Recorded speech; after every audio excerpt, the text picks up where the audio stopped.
human need to explore is deep within all of us. Our ancestors crossed mountain ranges, sailed open oceans to map new lands, and sought out the unknown, while always looking to the stars. We're curious, and now we're at a place where we can pioneer new horizons.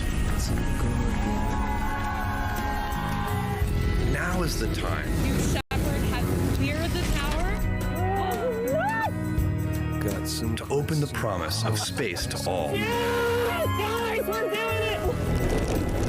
And lay the way for generations to come. When our descendants look to the stars, they'll remember this time. When they reflect on where it started, they'll remember this place. And when they honor those first explorers who said, "Let's go," they'll remember these bold steps. We are of blue origin. And this, Let's do this, New Glenn. is just the beginning.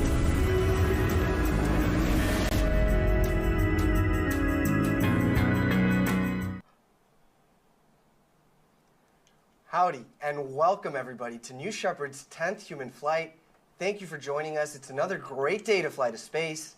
I'm Eddie Safer, joined today by Isabella Gillespie. Isabella, it's great to have you at the desk today. Why, thank you, Eddie. I can tell you there's absolutely no place that I'd rather be, well, maybe other than the rocket itself, but I'm thrilled to be here with you.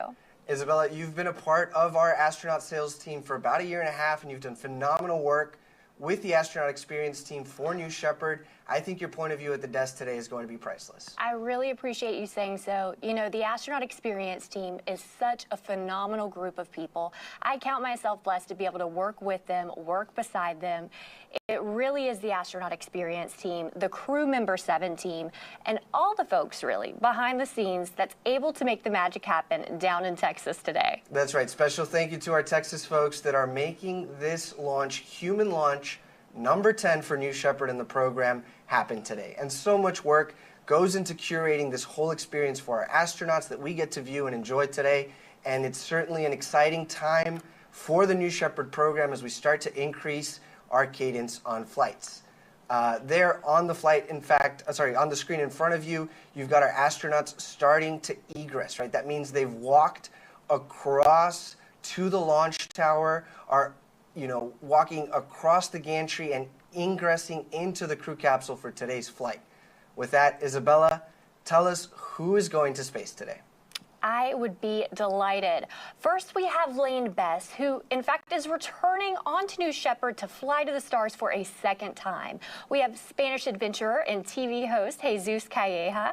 We have Elaine Hyde, an entrepreneur, physicist, and a pilot. Dr. Richard Scott, a doctor, a professor, and another avid pilot on board. Tushar Shah we have, who works in finance from New York City. And we also have a 6th astronaut on board who has requested that we not share his name today. I like to think that he simply requested he remain under the radar, but over the Kármán line. Eddie, this is going to be another incredible crew flying to space, and I love to see that crew photo. I mean, we have 6 bright, smiling faces. 5 of those are going to be newly minted astronauts, and it's extra special to welcome back Lane on board New Shepard. No, absolutely. And, these folks showed up in Texas a few days ago, and so we had another crew photo of them in cowboy hats and really living that authentic experience. So we've got the crew photo on the top left, and on the bottom right, that's crew member 7, Rob Frulowski, getting the crew situated for, their seats. They've been training, they've got their seats adjusted, and so these are the final checks before we close the hatch. Now, as you mentioned, Lane will be the 4th astronaut we have welcomed back on board New Shepard. We're really, really proud that this experience resonates so deeply with people that several now have, come back for more. And I don't know, I think if you're Lane and you're sitting on top of the crew capsule right now, this familiar experience of having been there before with the new crew. It just adds a different flavor to the experience. Well said. I really think it speaks to New Shepard, the program itself, and the hospitality surrounding the experience that leads up to this moment. In fact, seeing that crew get inside of the capsule, you know, what's happened is the fact that these astronauts have been practicing that very motion, those movements getting into the capsule. So right now there's a lot of muscle memory in play. I'm sure a lot of their senses are heightened. They're getting excited. The realness of this launch is setting in for them for sure. Yeah, thank you, Isabel. I appreciate those reflections. Now, we've got the patch for our 30th mission there on the screen. This is tradition, of course, to have symbols that are personal to each astronaut that are personal to each astronaut embedded in the design. And so now with T-minus 29 minutes and 30 seconds, we're going to take a pause and enjoy the shots of the New Shepard rocket on the pad while we wait for Capcom, that's capsule communicator Jake Mills, to do a comms check-in here shortly. Let's listen in.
Welcome back to New Shepard 30. That's Jake Mills in the bottom right corner, our capsule communicator, Capcom. Now, before he was crew member 7, he was a turbo machinery subject matter expert, and here momentarily he'll be checking in with each of the astronauts in their seats, calling them by their call sign, and making sure that they've got communications direct to Jake for the entire mission. Let's listen in.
While we have time, Isabella, I just want to point out that is a beautiful West Texas day, clear skies. You can see the flare stack there that's burning off any excess fuel to the top left above the New Shepard rocket. These are all the systems that keep our astronauts safe during astronaut load. That's what's happening right now, right? So our astronauts went out to the launch pad, crossed the launch tower, crossed the gantry, ingressed into the crew capsule, and these are really the final steps before the capsule communication check, because after that the hatch will close and the New Shepard operations team will clear the launch tower back to mission control.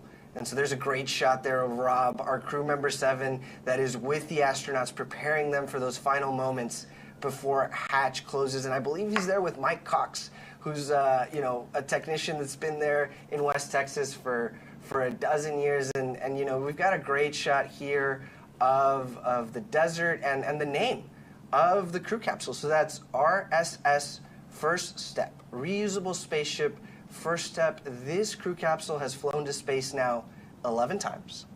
Today marks the 12th flight of RSS First Step. It's the vehicle that we, you know, first launched in 2021 in preparation for our first human flight, and it's the vehicle that, you know, now's flown. Well, after today, will be 50 humans to space. So it's really, again, a special moment and a great view of the rocket. Let's hold here while we wait for the capsule communication test with Jake Mills, crew member 7, and our astronaut crew today.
First step, we're going to get things started with a comm check.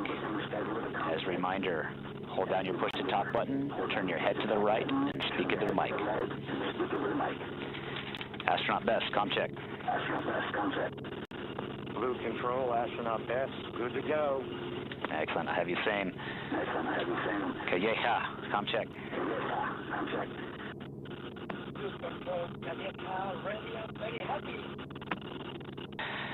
Copy, Astronaut Calleja. Coming in a little quiet. Make sure you speak right into the mic. Astronaut Shaw, Blue Control, comm check. Blue Control, Astronaut Shaw, loud and clear. I have you the same.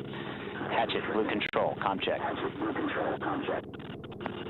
Blue Control, Hatchet, loud and clear. I have the same. Rogue, Blue Control, comm check. Blue Control, road check. I have you good. Astronaut Rabs, comm check.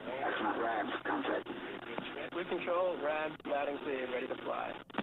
Awesome. Have you loud and clear.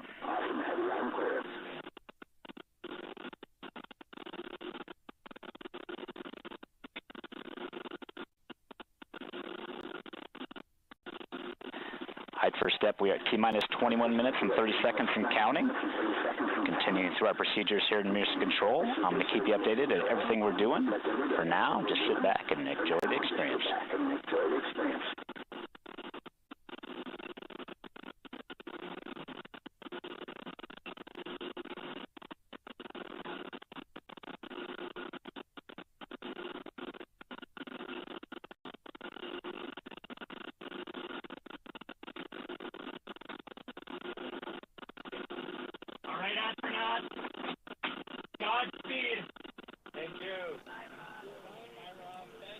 Isabella, we've just heard our astronauts and their creative call signs. We've received confirmation that the communication systems are working in the cabin and everyone's good to go. Great job there by Jake Mills and Rob Frilowski, our crew member 7, that they're going to continue to get the astronauts situated, ready to fly, and accompany them to space.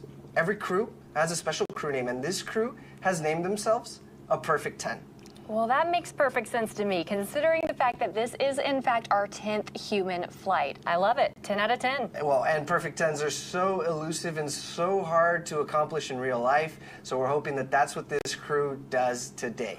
If you're just joining us, we're a little over T-minus 20 minutes from New Shepard's 10th human flight. Isabella, how are we feeling? You know, Eddie, I'll say for the benefit of Earth and our viewers at home, I'll refrain from singing, but I'm feeling good. You know, I really do get emotional when it comes time to manifest the astronauts, so when it comes time to launch them to space, I can hardly contain my excitement. I am sure the astronauts feel the same, as well as their wonderful families that are watching close by. Yes, that's exactly right? These astronauts will experience our planet firsthand. And really, we've seen that this experience creates a new outlook for each of them. So we'd like to take a moment to, look back at the story of New Shepard so far.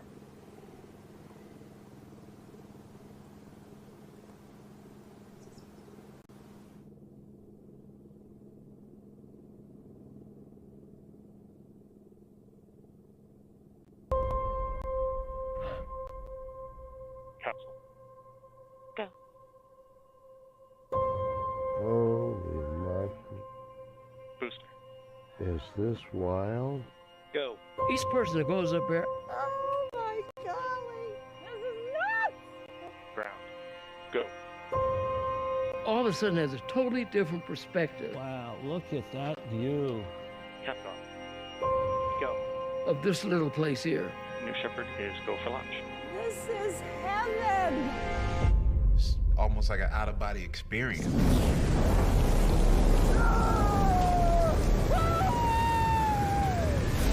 New Shepard has cleared the tower. This is a new era where people like a teacher from North Carolina gets to go to space. Space has always been something I've wanted to do, but it's never been accessible until now. Look at that view. Look at the view. It's just unbelievable. You have to see it with your eyes to really, really take it in. Everybody else should go to space. Look at the Earth. Just look outside. Look at the Earth. We're in space. This is a life-changing experience.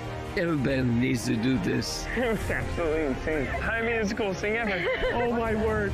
I'm just spinning. That was enlightenment. This is the best experience of my life, by far.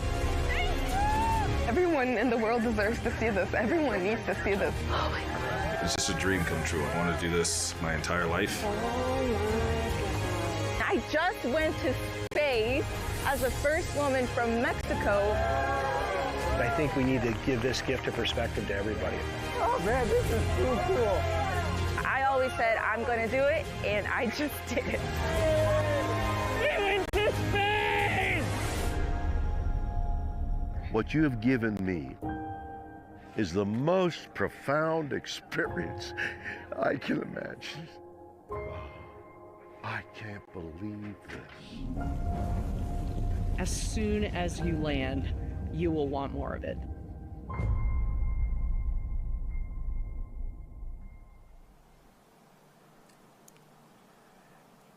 The New Shepard astronaut alumni community putting this experience into words better than any of us ever could. Now, so far we've flown 47 people across 9 human flights. All told, that's just about over 7% of people who have ever flown above the Kármán line, all from West Texas. Following the flight today, that number will increase to 52 people. Isabella, what does New Shepard do for us? You know, what I love is the fact that it allows everyday people like you and I and like our viewers at home to go to space, to become astronauts. In fact, a few missions ago on NS-27, we introduced our second human-rated vehicle. It was an uncrewed verification flight for the new rocket. We also flew that same booster on our most recent mission on NS-29, which is a payload flight. Now, that's not the rocket that we're looking at on the pad today, but it will be flying humans very, very soon. We added another vehicle to the fleet simply so that way we could better meet the customer demand. Thank you. And again, amazing example today with New Shepard 10. Wow, what a crew, a perfect 10. Let's go ahead and meet the crew. We're now about T-minus 15 minutes and 30 seconds to NS-30, the 10th human flight of our program. Let's talk about the stars of the show. In seat number 1, we're proud to welcome back Lane Best, the principal and founder of Best Ventures and Advisory. He's led and built some of the world's largest cybersecurity companies, including Palo Alto Networks and Zscaler. Lane is also a trustee at Carnegie Mellon and supports numerous philanthropic interests across health and social issues. He first flew to space on NS-19, and we're so honored to welcome him back today. In seat number 2, we're thrilled to welcome Spanish adventurer, pilot, and TV host Jesús Calleja. Bienvenido, Jesús. Jesús's adventures have taken him to every corner of the world, including the 7 summits, the North and South Poles, the numerous deserts, active volcanoes, and ancient sinkholes of this earth. Jesús is also a passionate race car driver, and he's participated in numerous international racing competitions, including 4 editions of the Dakar Rally and a 3,400-mile journey from the French Pyrenees to Senegal. One thing we know for sure, Jesús is in for the adventure of his life. We're thrilled to have him on board, and we know there are so many people in Spain cheering him on today. Una cosa que sabemos con certeza, Jesús, usted está a punto de vivir la aventura de su vida. Estamos encantados de tenerlo a bordo. Sabemos que hay muchísima gente en España y por todo el mundo acompañándolo y animándolo hoy. Muchísimas felicidades. Well said, Eddie. In seat number 3, we have founder and entrepreneur Tushar Shah. Tushar is a partner and co-head of research at a hedge fund in New York City. He studied physics as an undergraduate and high-energy experimental particle physics for his PhD. He and his wife have 2 children and are passionate philanthropists focusing on paying it forward and addressing issues related to poverty, health, and education. In seat number 4, we have Dr. Richard Scott. Richard is a founding partner and CEO of Viverma Global, the world's largest reproductive care group with clinics and laboratories in 10 countries. He's also an adjunct professor at Yale University Medical School and the Medical School at University of South Carolina, Greenville. He founded a nonprofit focused on reproductive research, where he also serves as scientific director. Dr. Scott is a passionate pilot, and get this, he and his wife have been married for 45 years and have 4 children. I bet they are so excited to see their dad go to space today, Eddie. No, certainly. And Dr. Scott, we think you're in for one of the most beautiful aerial views possible to experience in your life today. Certainly so. In seat number 5, we have Elaine Hyde. She's an entrepreneur, physicist, and an avid pilot. She's the founder of the Chicago Star, a news and media company, as well as Eastside Enterprises, a research and development company focused on AI-assisted media products. Fun fact, Elaine was born in Singapore and grew up in Australia. Space has been captivating her imagination since she was a child, like many of us watching today. During college, she studied business and physics with the goal of inventing experiments to be conducted in space. What an absolute honor it is to help fulfill her lifelong dream today of reaching the stars. You know, fun fact again, Elaine and her husband, who happens to also be a physicist, have not 4, but actually 5 children. And once again, I bet they're excited to see their mom go to the stars today. What a great roundup of the crew today. We've got physicists, we've got partners, spouses, parents, pilots, entrepreneurs, philanthropists. It really is a credit to your team, Isabella, the astronaut experience team that has focused on getting us such a diverse slate of humans for New Shepard to fly. You know, it takes a village, Eddie, but I will say with our mission and vision being to have millions of people living and working in space, it's something that it's extremely important that we ensure that the population in space is representative of the population here on Earth. Perfect. Yeah, you know, a great vision. Oh, and there we have the gantry being retracted a little bit from the crew capsule. Sorry, I just wanted to call that out as it was happening. We're at T-minus 11 minutes and 30 seconds. New Shepard is on the pad and awaiting launch. If you're just joining us, this is the 30th flight for the New Shepard program and our 10th human flight. Now today, our nonprofit, Club for the Future, is sending postcards to space and back on New Shepard from space enthusiasts and partners from all over the world, including Pololo Elementary School in Hawaii, Seattle Children's Hospital, and the Space for Art Foundation. We're thrilled to support Club for the Future and inspire and mobilize the next generation to pursue careers in space, technology, engineering, arts, and math. Now, like we've done on past mission, today's astronaut crew, a perfect 10, made their own postcards to fly to space. Every time we fly astronauts, each one creates a postcard, right? Something that they can build that's small, that they take with them to space and safely back. And here they are. There's Jesús Calleja there with you know, a motif and a theme for his flight today. Isabella, have you made a postcard to space before? I certainly have. I made my first postcard to space back in January of 2022. I had not yet joined Team Blue, but I was so inspired. In fact, I had my mom and dad right there with me. We signed a beautiful letter that we sent to the stars, and wouldn't you know it, that just 1 week ago, my dad sent me a picture of the postcard that's now been stamped, certifying that it went to the stars, it's been in space, and I cannot wait to get my postcard framed. What an inspiring story, right? To have filled out the postcard before you started your career at Blue, now to be here doing phenomenal work with the Astronaut Experience team, and then receive that postcard back. That's a very special story. It really brings it full circle, having been just 1 week ago and now being here at the desk with you, Eddie. Now, before we wrap up this topic on postcards, I do notice we've entered a hold at the T-minus 10 minutes. You know, anyone can do this. You know, there's a digital postcard drawing tool that's open to you. If you're a student, if you're a lifelong student, you know, always want to be a lifelong learner, there's curriculum that, you know, teaches students and anybody who's doing it about space, about the value of space, walks you through the instructions. And you can also do this digitally at draw.clubforfuture.org. With T-minus 10 minutes and a little bit of a minute into the hold, let's go ahead and toss it to the New Shepard rocket at the launch pad as we wait for further direction from Mission Control.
Thank you for joining us. This is NS-30, the 10th human flight of New Shepard. We are at T-minus 10 minutes, and we are in a brief hold awaiting direction from Mission Control.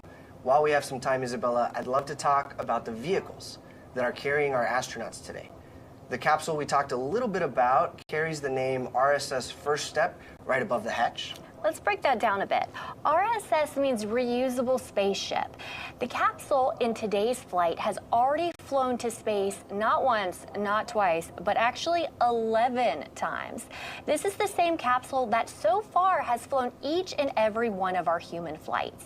It's a reusable vehicle, and that's really the vision here of all of our hardware at Blue Origin, reusability. We in fact focus this at the center of our design to ensure that these can be flown to space 25 times each. So really, this is just getting started here.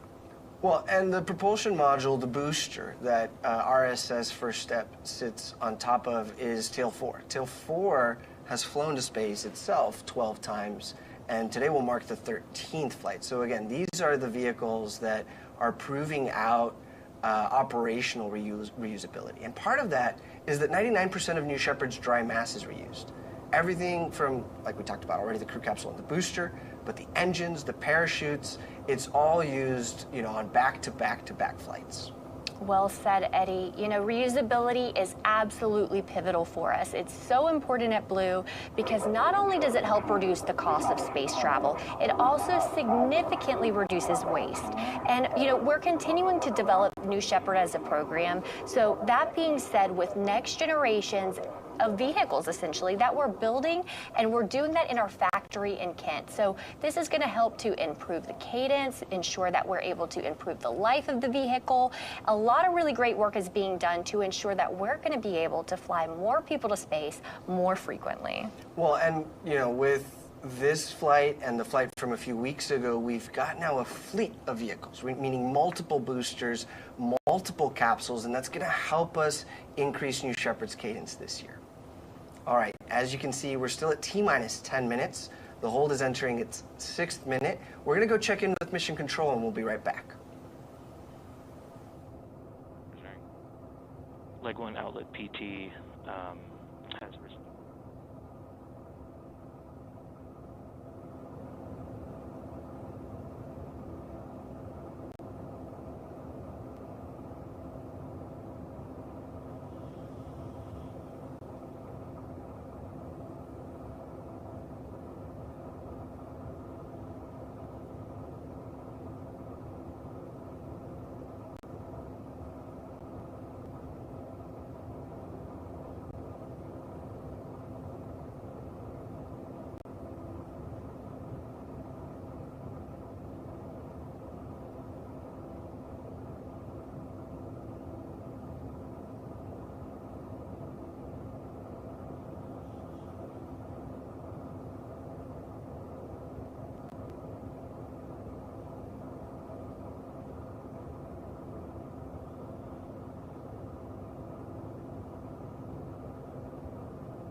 Control, so T-minus 10 minutes, holding out 7 minutes and 30 seconds.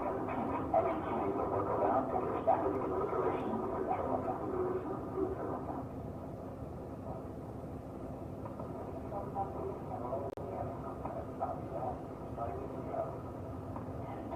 With that, you can hear a high spin sound, or high spin up from the hydraulic on the hydraulic pump.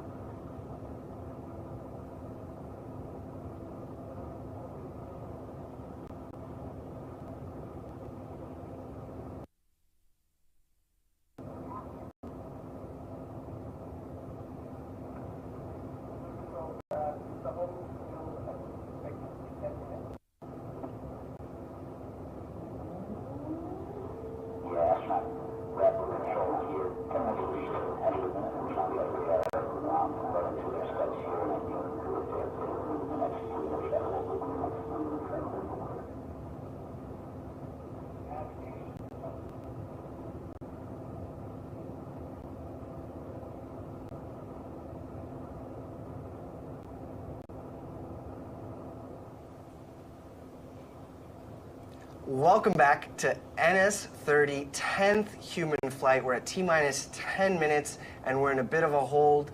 Isabella, while we have some time, it's just a special opportunity that we have you as part of the customer experience team. We talked about it just right now. There's a new fleet of vehicles to meet new customer demand. Isabella, what's the process like to get on the customer manifest? Eddie, honestly, it's as simple as going online and filling out that form. You're going to be contacted by one of our team members, and we'll walk you through the process and the path to get to our beautiful, beautiful manifest and how you would be able to walk on board just like you saw our astronauts do and ingress into that capsule. I'll walk you through the timeline, the pricing, the availability, what that looks like, and we can really help set the stage of expectations for the entire astronaut experience. One of our leadership principles at Blue Origin is customer focus, right? And being obsessed with the customer experience. I think it's great that you get to talk to our customers. What do you hear from them? Why are they interested in flying on New Shepard? That's one of my favorite things to ask when we are talking with prospective astronauts. What's your why?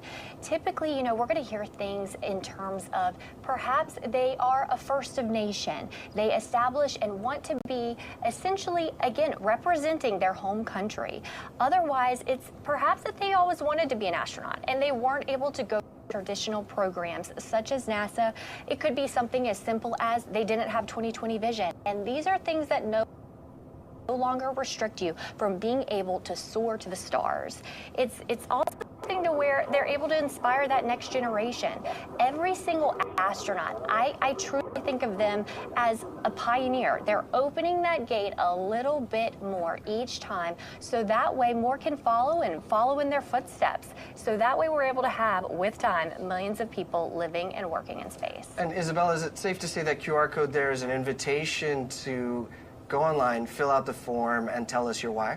Please, please do. Come online, check out that QR code, fill out your form and why you're interested in going to space, and we would love to talk to you about that. We want to see millions of people living and working in space, like we say, so this really means that we have to talk to everyone. And when we look at that, it's going to be essentially the goal for our focus. It's something really important to us to ensure that we have representation, as we've said, to ensure that the population in space looks like that of our population on Earth. Okay, last question. Tell me about the astronaut experience. What happens right before your L0 launch day? Basically, the days leading up to launch. Right. So, what our astronauts could expect is to come to West Texas, out to Van Horn, 3 days before they launch. The first day, they'll get acquainted with their crew if they haven't already met them. They'll get to come to the astronaut village, of which you're staying in renovated Airstreams, tipping your hat to the Apollo era. It's something to where you'll go ahead and you'll get fitted up with your flight suit. You will be able to get custom hearing protection. As you can see in these wonderful video shots here, you're going to be able to then have 2 full days of astronaut training, and this is a bonding experience like never before.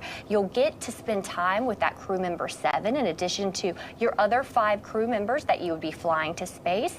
You can see as you board, you ring the bell, and the training experience is one that sets the stage. So when you do board that capsule, again, lots of muscle memory coming into play so you can focus on the experience itself. Our hospitality team is top-notch to ensure that you and your loved ones are taken care of. So you get to bring a +1. The day of launch, you're able to bring additional guests with you to commemorate the special experience of going to space. Well, and this is such special footage we have of the days leading up to launch, right? For example, the astronaut crew is in the vehicle processing facility, what we call the barn, and they're learning from the crew member 7 expertise every nuance about the vehicle, about even right there when they're looking at our coat of arms, the symbology behind what everything means, what our motto is, and everything that's gone into thinking about Blue Origin. Look at that wonderful handstand by future astronaut Elaine. That's just, that's the level of excitement in the time leading up to launch. The energy is just honestly incomparable. It's something that we want people of all walks of life and all backgrounds. So that being said, whether you are a gymnast like it looks to be Elaine Hyde is, or you're an artist, we want these different types of, backgrounds to be going to space. So that way, when they experience the overview effect, that's something I really love to lean into when we talk about the astronaut experience, because, a lot of folks, they plan to go to the stars, but they weren't impacted, or they weren't prepared for the impact, if you will, that the overview effect can have. Being able to go up, look down at our beautiful blue marble, again, just For those that might not know, the blue marble, again, what we refer to as blue origin, our beautiful blue planet, that is where we get our name from. So when it comes to that, the overview effect actually can help almost rewire your mindset, how you perceive yourself, how you perceive your purpose, and how you perceive overall, you know, timeline of what you want to do with your life and how can it impact when you return to Earth after becoming an astronaut on New Shepard. Wow, what a great reflection, Isabella. Thank you. So I could watch this B-roll footage all day long. So let's actually return to the launch site where we have this crew on board of RSS First Step, a Perfect 10, getting ready for NS30, 10th human flight. Now this hold has allowed the team to do a few final vehicle checks. We expect it to clear shortly, so let's return to the pad, enjoy views of the crew while we get ready for terminal count. Well, sorry, first go, no go poll will be coming up next.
Welcome back, everyone. We're at T-minus 10 minutes for NS30 that has entered a hold to complete the final booster configuration for flight. We have a new T0 forthcoming from Mission Control.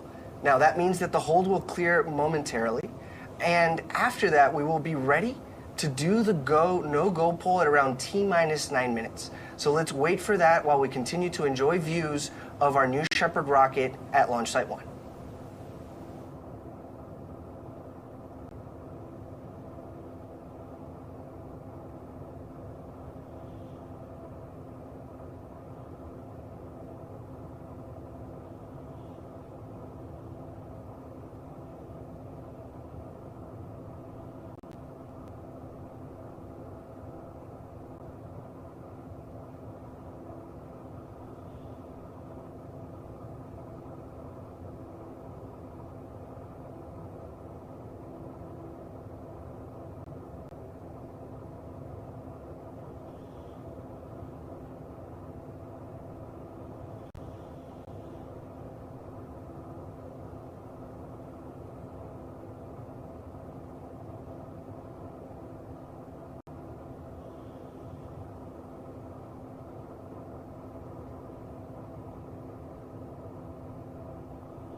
First step with control, that hole is about to be clear.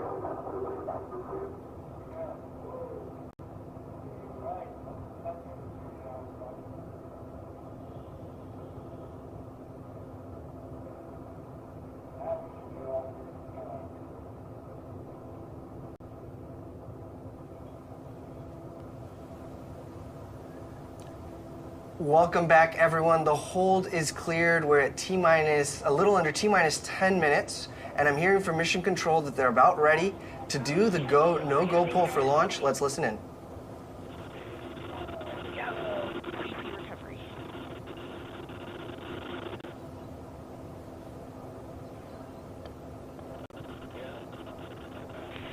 Engineering. Go, green board. Ground, release the weather balloon. Controllers, add UHF voice. First step with control, stand by for the flight director to enter go pull for launch. This is the flight director on channel 1 with the go pull for terminal count and launch. Capsule. Go. Booster. Go. Ground. Go. Safety. Go. Capcom. Go. Engineering. Go. This is the flight director. New Shepard is go for launch. Booster, commence terminal count. Wilco. Controllers, drop UHF All right, voice. you guys, that poll, I love to hear it. It's always a thrill, goosebumps every time. You know, it really is the final waypoint to get us clear for takeoff today. Game on, Isabella, and that was voice of flight director Michelle Christensen, who used to test BE-4 engines, and now she's running the whole show there in Mission Control. I mean, I'm ready. Are you ready? Let's get her up there. Let's light this candle. All right, thanks for joining us. We're at T-minus 8 minutes until liftoff. Let's take a moment and talk about the flight profile of New Shepard. So New Shepard is a suborbital flight, and it's a fantastic way to be able to experience space because it is so accessible. It's a simple parabolic flight, so that means we're going to go straight up and straight back down when we're talking about that flight path, and it spans about 15 minutes total. Right, the New Shepard rocket has developed a vertical takeoff, vertical landing architecture, and we want to dive in a little deeper on today's flight profile so you know what to look for. 7, 6. New Shepard's mission 5, begins when the 4, countdown clock reaches 0. 2, 1, 0. At this point, the engine will start and the rocket will lift off of the pad. And lift off. It will continue under the boost phase for about 2.5 minutes until main engine cutoff.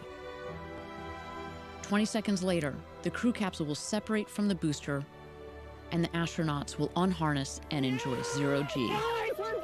The crew capsule will continue past the Kármán line to an ultimate apogee of 350,000 feet, or 100 kilometers.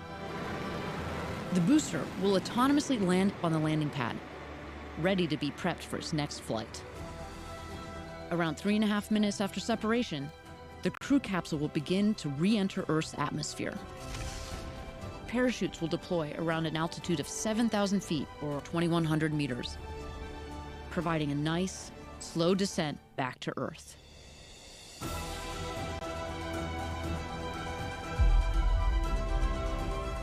After landing, astronauts exit the capsule and are greeted by the Blue Origin ground crew, family, and friends to celebrate and reflect on their flight.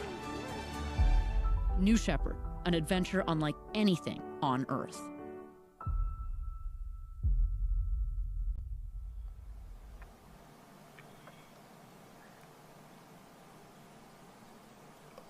Okay, we're at T-minus 6 minutes. Let's take a moment and toss it over to New Shepard as we get down to the final minutes for our liftoff time.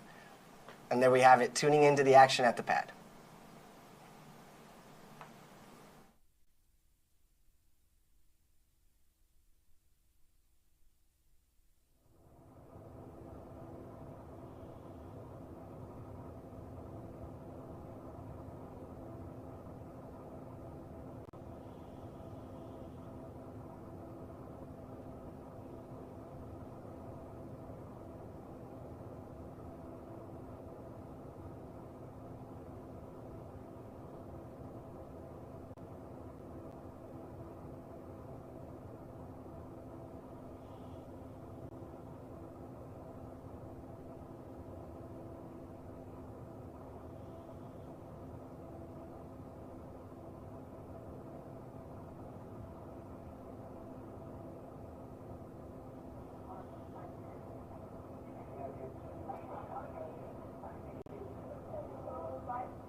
Welcome back, everyone. We're at T-minus 4 minutes and counting. As New Shepard awaits liftoff, we'll go through a series of final vehicle checks, right? An auto sequencer, a computer really takes over and completes what are called bit checks, built-in tests. And we'll see them on our screen. As we see them, we'll call them out for situational awareness, but these last few minutes prior to T0 are jam-packed, full of excitement and final checks as we get ready for NS-30, 10th human flight.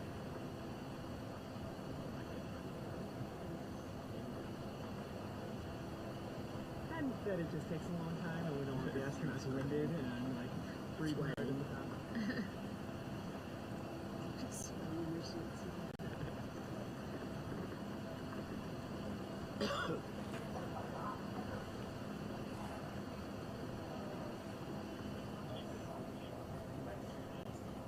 Now, right before we get into bit checks, you're hearing audio from guests that are watching nearby, almost as close as you can be to the New Shepard rocket. So if we've got some good reactions, we'll plan on sharing those with you all as we do takeoff.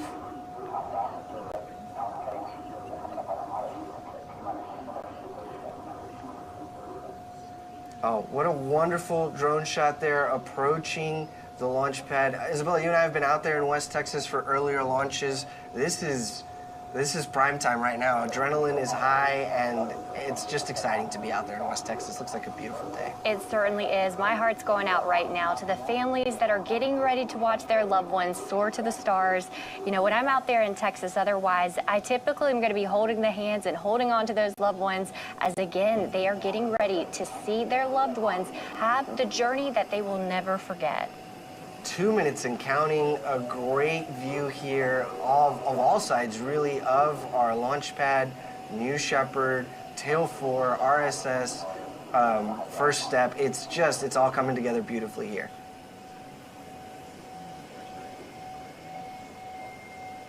Such a great backdrop for when one's going to go to space. We love to see those beautiful mountains in the background.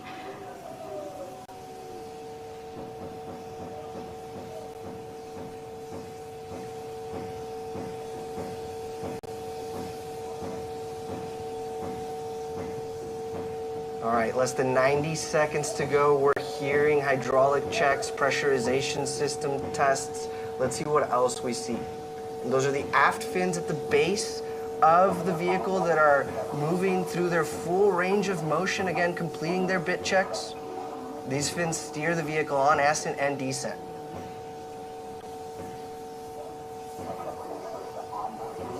$60 seconds.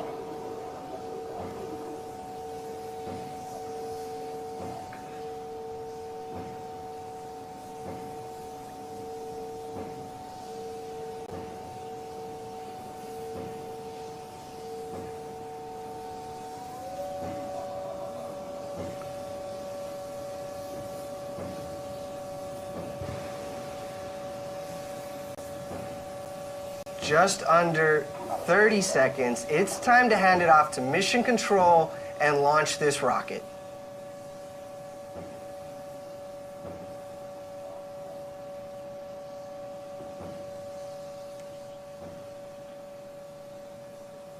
T-minus 10. Go to proceed. 9, 8, 7, 6, 5, 4. Command engine start. 2, 1. Ignition.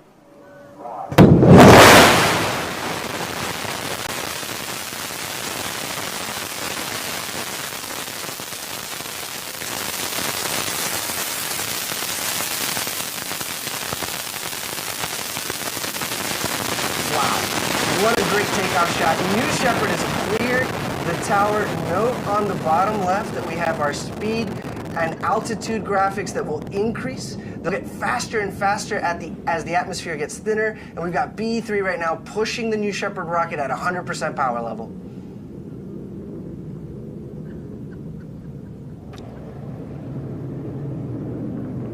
How exciting about 3G our astronauts would be experiencing as they are ascending into space. What are they doing? You did this. I know, it's crazy. Lunatic. And again, the team here here has been able to bring us that audio from the families that are watching as close as you can get to this launch and cheering on this flight crew, a perfect 10. Godspeed, New Shepard. Godspeed, a perfect 10. It's, I mean, certainly look at that BE3 plume. It's the colorless plume of a liquid oxygen, liquid hydrogen engine. Throttling back right now for max Q. Actually, we've passed max Q, so BE3 is back to 100% power level. So from here on out, Isabella, we're going to be faster and faster as the atmosphere gets thinner and thinner. Look at her soar. We've got a beautiful contrail there that the cameras are picking up, right? So that's just the moisture condensing as New Shepard pierces through the atmosphere. Twice the speed of sound. Oh my God. We had a call there for Mach 2 from one of the observers. They must be tuned into the telemetry as well. That's twice the speed of sound, and this crew is supersonic. Joyous with laughter. All right, here in about 15 seconds, we anticipate the next milestone to be main engine cutoff. Miko, let's look for that.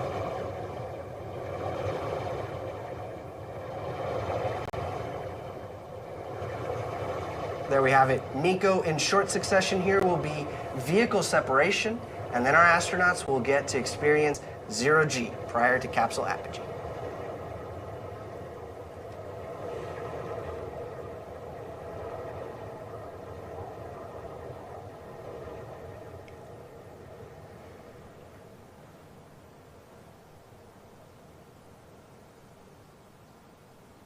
Great view there from the propulsion module, looking down to West Texas, my favorite part of this world.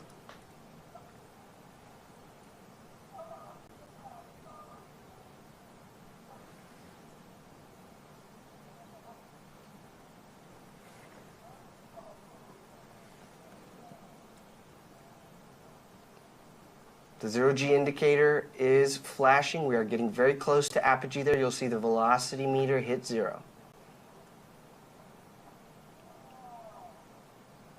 I can only imagine what our astronauts are feeling right now. They have made it to what they came for today. They are in space, floating at 0G. Oh, and enjoying these views, right? From some of the largest windows to have ever flown in space. We hear their reflections on the way back, but I can't imagine what they're seeing. To the loved ones on the ground, wave hello. Your loved ones are in space.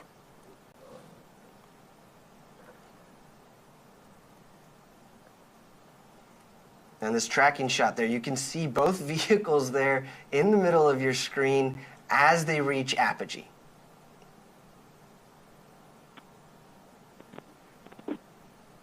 Okay, we have apogee. We're on the way back down. We're beyond the Kármán line. What an exciting, exciting mission for a perfect 10.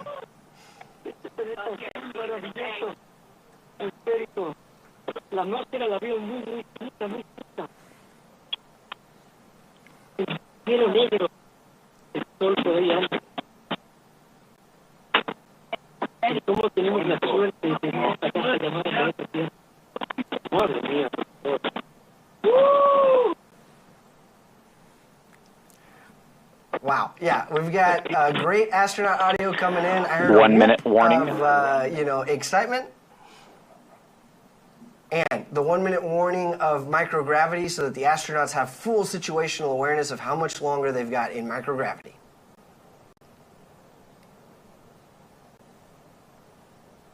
Well, you can notice the telemetry on the bottom of your screen is tracking the telemetry of the booster. So it is coming in faster and faster, and the altitude is decreasing over time. Go ahead. What a great shot, though, being able to see both the booster and the capsule as they make their separate returns back to planet Earth. Yeah, no, a clear day for weather. Everything's been picture perfect so far. And now we anticipate the booster will land about 2 miles north of the launch pad on our landing pad, right? And as we start to reach that atmospheric pierce point, those aerodynamic control surfaces on the booster begin to do more and more work. And so we expect that booster first and then our crew capsule.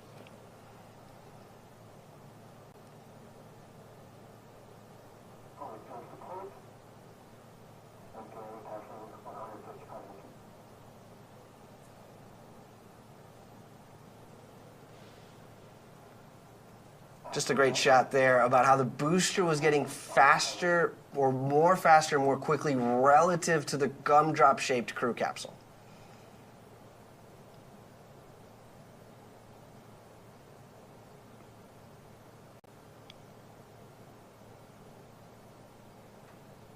Yeah, look, it just looks like the booster is floating, right? It's perfectly positioned. We do have those forward fins, it looks like, have been deployed, and those aft fins, you can even see them moving as they're steering the booster over the landing pad.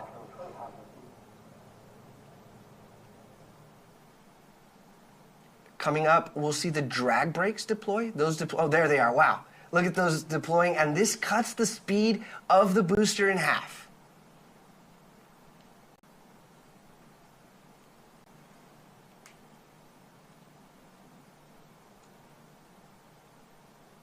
Such a clean and smooth descent on that booster. Mighty impressive, Team Blue. B3 engine relight. Here we go. Last 1,000 feet over the landing pad.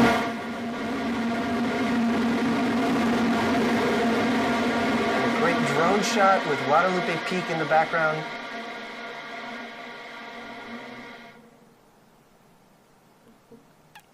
Looks like touchdown, tail 4. Wow. Welcome back to Earth, New Shepard booster. Incredible shot.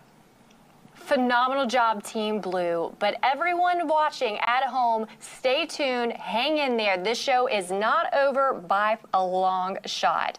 Soon here, we're going to be seeing our capsule and know that our astronauts are returning home safely to Earth. Much to stay tuned for. Right, and so these folks now are seated, they're buckled, they're experiencing 5Gs, and then we've got the shot of the crew capsule coming in.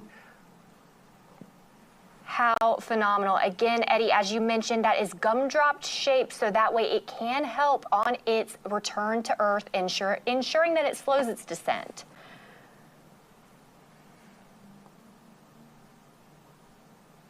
Now, while the parachutes are essential to providing... Sorry to interrupt. Those are the drogues. Those drogue chutes will pull the main parachutes out here shortly.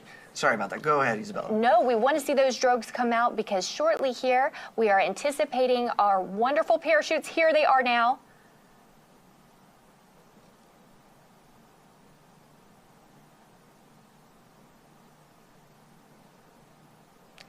And as they expand, we have not one, not two, but 3 beautiful, fully broadened, wonderful parachutes. Look at those go.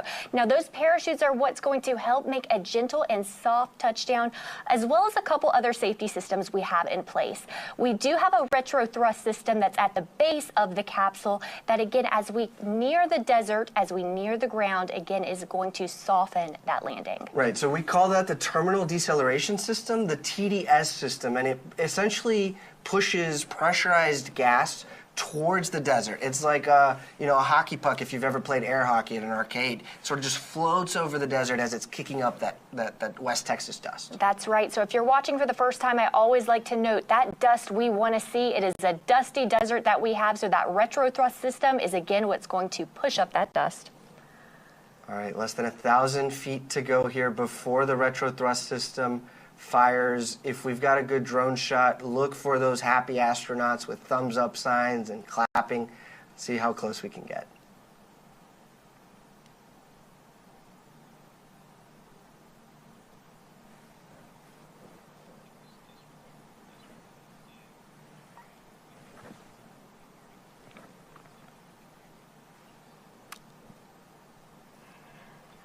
And touchdown! Welcome back, astronauts. I mean, perfect 10. Should we say that? I'd say 10 out of 10 for our astronauts and for the whole program here at Blue Origin.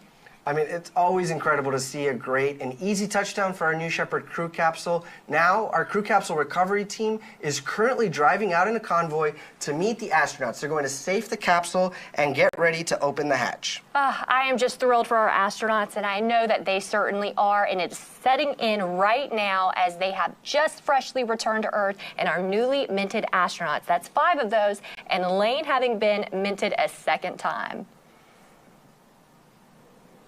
Yeah, look, you still have that West Texas dust sort of lingering there from the retro firing system. The crew capsule comes back in a passive state, and so the team knows ahead of time more than likely where in the West Texas desert the capsule will land. Actually, from the drone shot we have there, we're pretty close to the road. So we'll anticipate that recovery team coming in on the road there to, to safe the capsule. They'll be led by crew member 7, and then they'll, greet their family members and just celebrate that they've been to space. That's right. And as you can see, we're going to let our astronauts have their moment, take up that space inside of the capsule and commemorate their return to Earth with those that have only been on the journey with them and their other 5 astronauts that are on board with them.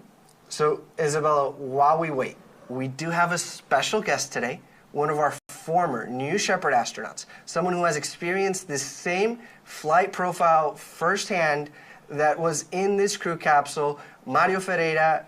Mario, bom dia, como vai, tudo bem? How are you doing today? I'm doing fine. Can you hear me good? Good afternoon. Congratulations. Yes, Mario, I've got you loud and clear. Yeah, go ahead. Congratulations to the new arrived team, especially to Jesus, our friend here from Spain that I was very happy to meet before he went into this space trip. And I just can feel how excited he is right now after these intensive and fantastic 10 minutes. No, Mario, thank you for joining us to share your experience. How is it, to be in the crew capsule, having just gone to space, but before crew member 7 comes, before the family and friends? What is that moment like when it's just you and your crew touch down on terra firma? Well, for sure, they're living a huge moment of adrenaline release. At the same time, they are feeling great by touching ground. They're looking over the windows to see who's approaching, but they all, for sure, if you get in the sound of the capsule, they're all excited, and a lot of us were screaming with all that adrenaline pumping up through our bodies, and with the happiness and joy of having such a thrilled experience and coming through, especially on this re-entry and coming down the capsule. It's a memorable experience for me. In terms of physical experience, the return was actually more intense than the takeoff, and of course the most memorable of all good feelings was being in space in zero gravity, looking out of the window. That is something that they will never forget, as I will never forget them. No, Mario, you said it exactly right? You experience almost 3 Gs on the way up, 5 Gs on the way down, and 0 Gs when you're up there, so you really cover the full range there. Mario, let me ask, we know Jesus is very famous in his home country of Spain, and that he interviewed you for a documentary that recently aired on Amazon Prime Spain. I think it's called Calleja en el espacio. Tell us about what that conversation was like and what you both talked about. Well, he came over to Portugal, to my office, and we were in Porto, Portugal, and talked because we have some other things in common, not only being to space, as he was now. He knew I went on the 22 mission. So also, as a coincidence, I did the Rally Dakar, the most intense rally race that there is in the world. I did it still in Africa, was the last one in Africa. He did also the new wave of the rallies in the South Americas. He likes to explore the, Arctic, Antarctic, like I did also several times. So we had a lot in common, and he came by since we weren't too far apart, and he wanted to listen firsthand so I could explain what was the experience. So I think he felt that he would be better prepared by having this discussion and letting him know the procedures, how did I feel. So it was a conversation in advance. I hope that some of the things I explained to him of my experience did help for him to have better knowledge in advance and to have a great experience, as I bet he did. Perfect. No, Mario, I think it's great to hear that as the astronaut community is growing, that you all are finding to be mentors and mentees and developing these relationships with each other. That sounds pretty special. When you flew on NS-22, I was at the desk with Victor Correa España from Brazil. He had a message for you. Is there anything now that you would like to tell Jesus before we wrap up? Well, muchas felicidades, Jesus. Que te vaya bien. I hope you enjoyed it as much as I did, and great to have you back, and looking forward to hear all the stories that you have, and look forward to see if you have some of those beautiful pictures inside the cabin. Así es. Enhorabuena, Jesus. Mario, obrigado. Thank you very much for being here with us today. We really enjoyed hearing your perspective, and thank you for the message for Jesus. Thank you very much. Congratulations to them all.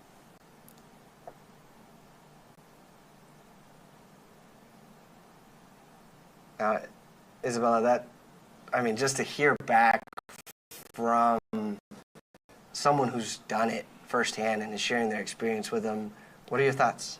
Honestly, I love getting the feedback from our alumni. It's something to where I love to ask every single one of our flown astronauts, what do you wish you would have known before? What do you want passed down to the next generation of Blue Origin astronauts? And, you know, these feelings are so raw that we're getting ready to see as our astronauts are going to egress from that wonderful capsule. Well, and let's return to the action out in West Texas. We've got some shots here of that recovery team.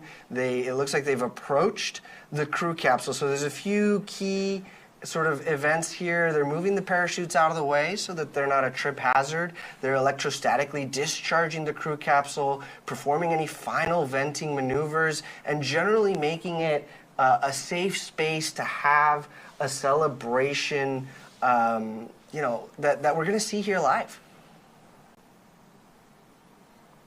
We've got that CM-17 preparing. You know, they might have to hack down a cactus or two to get those staircase nice and stable to celebrate as each and every one of these astronauts steps out and makes their first step returning to Earth since becoming astronauts. No, and, I love playing the I Spy game. So, there's a parachute in the top left corner in a mesquite bush, it looks like.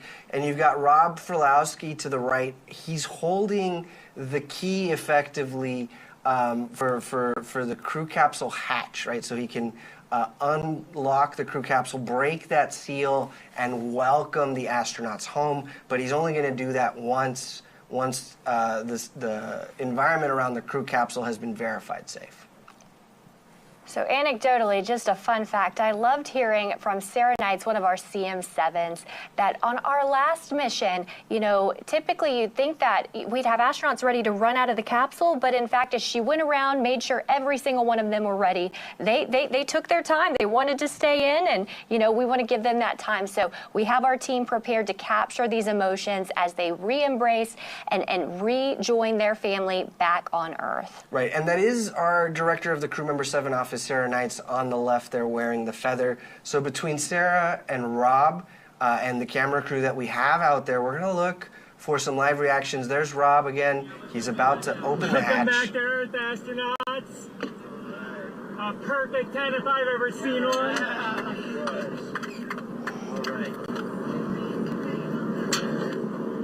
Yeah! Returning astronaut Lane Bess. 10 out of 10. Thumbs up.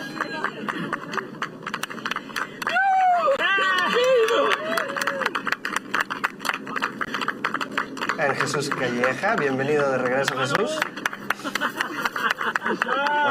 Look at that smile.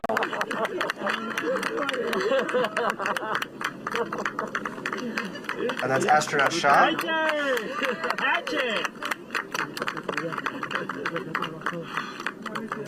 Dr. Scott. Taking in that moment, much to celebrate. Look at Elaine. Oh, what a wave. What a wave, and what a smile. Ah, I love to see it.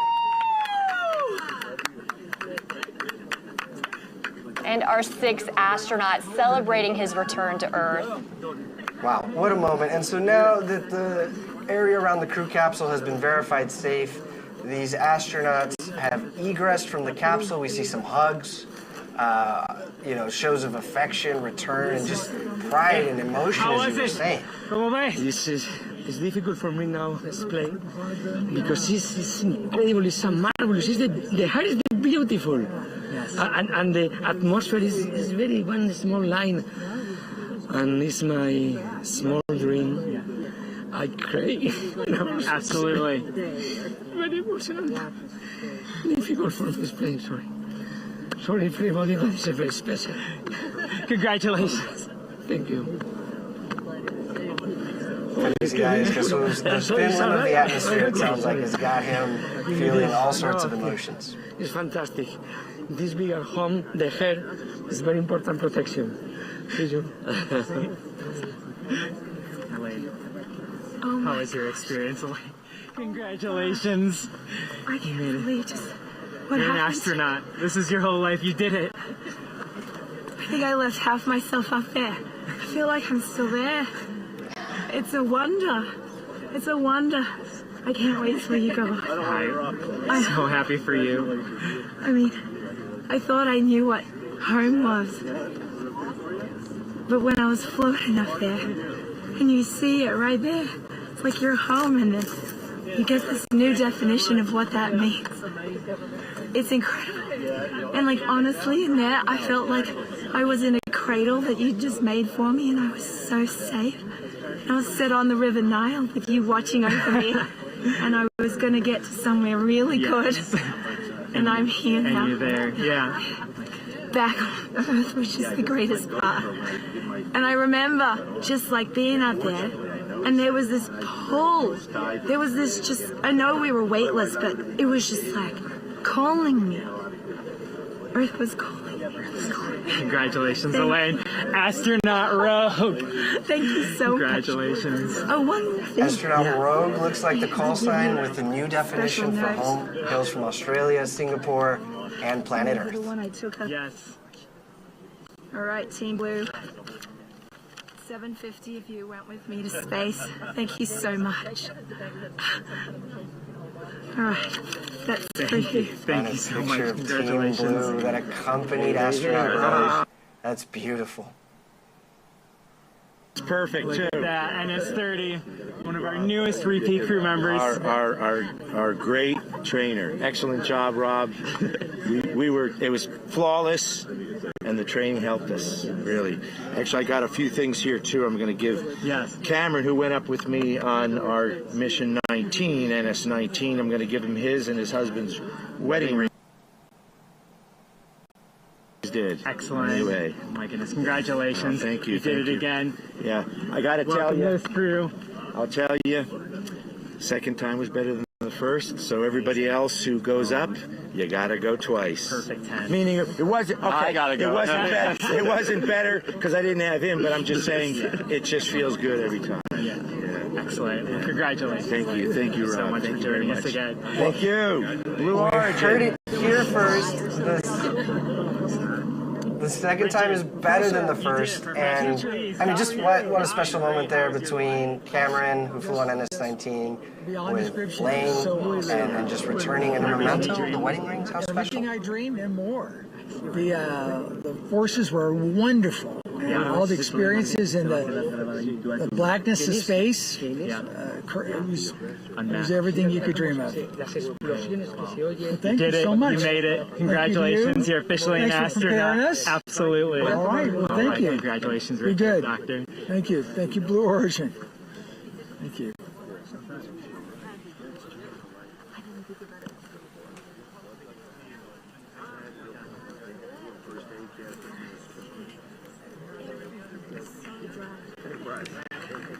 Simply phenomenal. I love to see our astronauts that have gone to the stars and chosen to bring others with them, so that way their impact and their reach could go all the further. It has been an incredible day for all of us here at Blue Origin, and especially for our 6 astronauts on board. I've got to say it for the behalf of Blue.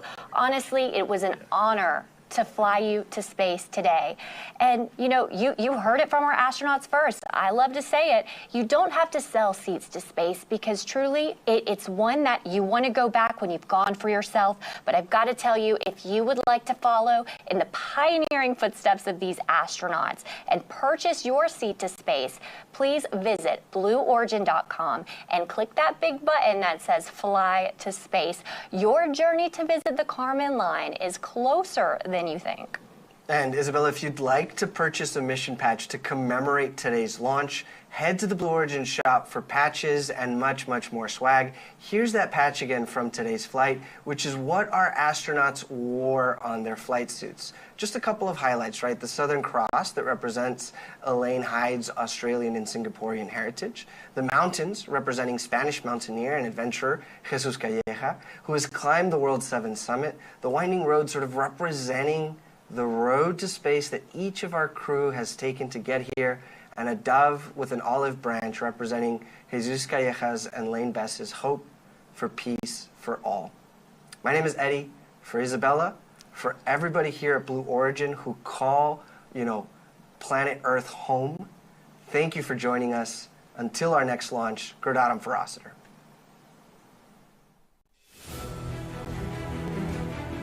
Have you ever dreamed of going to space and gazing back on Earth through some of the largest windows that have ever flown in space? We certainly have. T-minus 10, 9. A once-in-a-lifetime journey is closer than you think. It's your time to join the new generation of astronauts.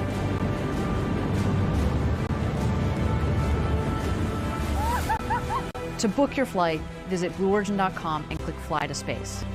Tell us as much as you can about yourself. We welcome you to the final frontier.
人気になってきたのよ。幹事長の磯崎哲司の座を。子供じゃないってことを確認する。そうだね。血縁は全くないので。まずは DNA 鑑定から。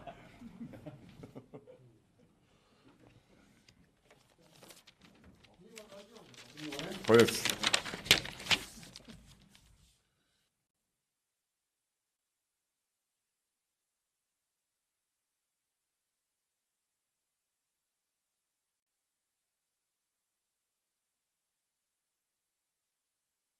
ありましたので、新馬幹事長の定例の記者会見を始めさせていただきます。本日司会をさせていただくのは、東京13区足立区を地元にしております森洋介でございます。よろしくお願いいたします。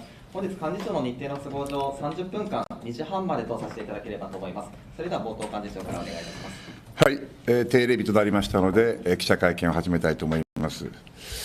まず冒頭ですね、一般紙含めて各社がいろいろ煽った記事書いてますけど、私は別に維新さんと喧嘩してるわけでも何でもないですし、ぜひご理解いただきたいのはですね、明らかに報道が、恣意的なのか、取材力がちょっと足りないのか、文書力が足りないのか分かりませんが、協議が難航しているのが維新さんのせいだと新馬が言ったと。そんなこと一言も言ってませんよ。協議が難航しているのは日本維新の会のせいではありません。協議が難航しているのは自民党のせいです。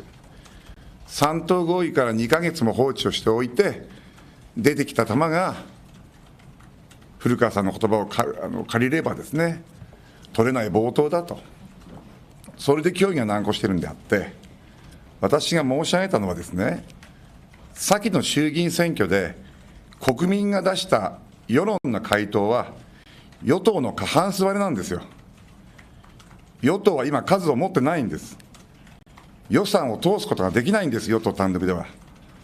そして先の衆議院選挙で、国民の思いは、議席を増やしたのは、立憲民主党、国民民主党、れいわも伸びたかな。立憲さんは政治の金を訴えた。国民民主党は減税を訴えた。立憲さんはですね、自民党の裏金問題とんでもないと言ったんですよ。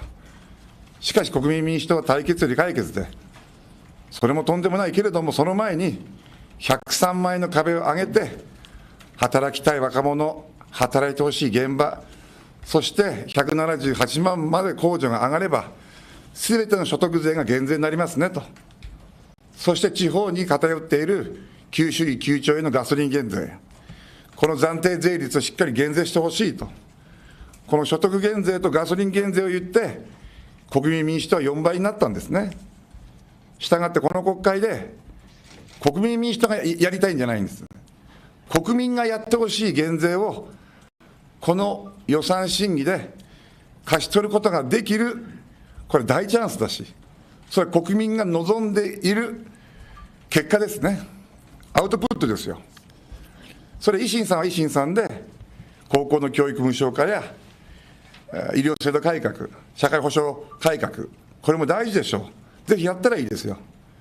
しかし国民の皆さんは、高校生をお持ちでないご家庭にとったら、やっぱり103万円の壁を178万を目指して引き上げることと、ガソリン減税をする、これすべての国民に減税ですからね。で、これを自民党や財務省さんはやりたくないのかもしれないけども、国民の出した民意の結論は、与党が数がないんです。これを国民がやってほしい政策を、この予算で伸ばせる最大のチャンスですね。ですから維新さんは維新さんでやりたい政策があるのはよくわかりますし、我々もそれを邪魔するつもりは毛頭ありません。しかし多くの国民が望んで選挙で結果を出した103万円の壁を引き上げて、所得税を実質減税すること、ガソリン減税すること、そして消費を伸ばして日本の経済をもう一度強く大きくすること、その先に財政規律やいろんなことを当然考えなければならないでしょう。しかしその大きなですね、国民が欲しがっているこの政策実現を助け舟を出して安易に予算成立すれば、この国民が望んでいる減税が実現できなくなりますねと。その際にはこの減税やらずして予算を通した政党にも当然ですが責任が生じるんじゃないですかということを申し上げたんです。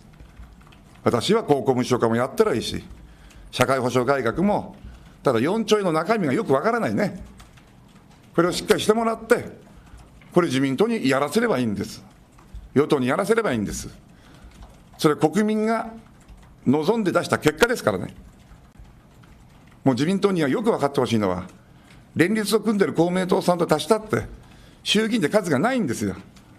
予算を通すための政治ではなくて、国民が望んでいることをやる政治、それをやってほしいということを我々は言ってるだけであって、よもや先の衆議院選挙のことをもう忘れて、国民が何を望んでいるのか、地方で頑張っている国民が何を求めているのか、それを忘れないで、予算審議を安易にですね、数合わせに周囲することのないように、私は発言したまでであります。しっかりと、今日にでもですね、再び交渉があるのかどうか分かりませんが、新たな提案があれば、我々も考えますので、しっかりと協議をしていきたいというふうに思います。冒頭、私から以上です。それではご質問ある方は社名とお名前をおっしゃってからお願いいたします。では、山崎さんお願いします。共同通信